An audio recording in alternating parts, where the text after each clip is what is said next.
আজকে আমার জন্মদিন, তাই আজকের ব্লগটি খুবই স্পেশাল আমার কাছে। এমনিতে তো জন্মদিন ফ্যামিলি বন্ধু বান্ধব নিয়েই পালন করি, এবার একটু অন্যরকম কিছু চেষ্টা করলাম। রিক্সাওয়ালা মামাদের নিয়ে জন্মদিন পালন করব। আমার যতটুকু সামর্থ্য হয় ততটুকুর মধ্যে কিছু জনকে আমি দুপুরে খাবার দিব।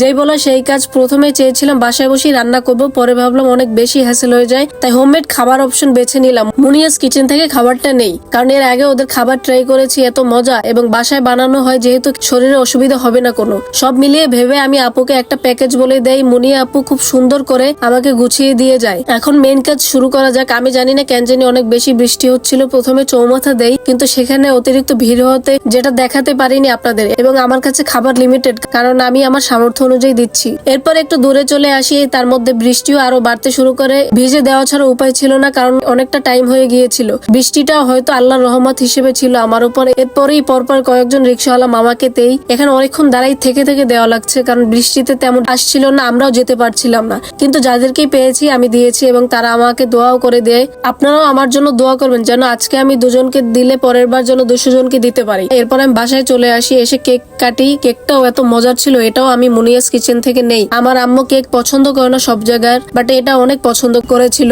এবং আমি আপনাদেরকে দেখিয়ে দিই প্যাকেটে কি কি ছিল। আমি দিয়েছিলাম চিকেন বিরিয়ানি, সাথে ছিল ডিম একটা করে আর সালাদ ছিল, এবং খাবারের কোয়ান্টিটি একজনের জন্য এনাফ ছিল। আর টেস্ট নতুন করে কি বলবো, আগেও খেয়েছি, অনেক বেশি মজার ছিল। মানুষ ছোট থেকেই বড় হয়। আজকের দিনটা স্পেশাল করে রাখতে ছোট একটা উদ্যোগ নিয়েছিলাম, এবং মুনিয়াস কিচেনের মুনিয়া আপুকেও ধন্যবাদ। আমি যেভাবে চেয়েছিলাম আপু ঠিক তার থেকেও ভালোভাবে সবকিছু অ্যারেঞ্জ করে দিয়েছে আমাকে। অনেক ধন্যবাদ আপু। মুনিয়া আপু কিন্তু অনেক অনেক মজাদার স্ন্যাক্স আইটেমও বানিয়ে থাকে।